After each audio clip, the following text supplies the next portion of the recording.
Umabot na sa mahigit 4 na trilyong piso ang nakuhang pamumuhunan ni Pangulong Ferdinand Marcos Jr. mula sa kanyang foreign trips ngayong taon.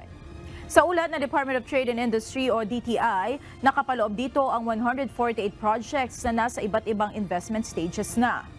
20 proyekto rito ay aprobado at rehistrado na sa Investment Promotion Agency ng DTI, Board of Investments at Philippine Economic Zone Authority o PEZA. Ayon sa DTI, karamihan sa mga pamumuhunan na ito ay mula sa sektor ng manufacturing, IT BPM, renewable energy, data centers at telecommunications. Inaasahan ng Marcos administration na sa oras na may sa katuparan ng mga pamumuhunan na ito, lilikha ito ng libo-libong trabaho para sa mga Pilipino.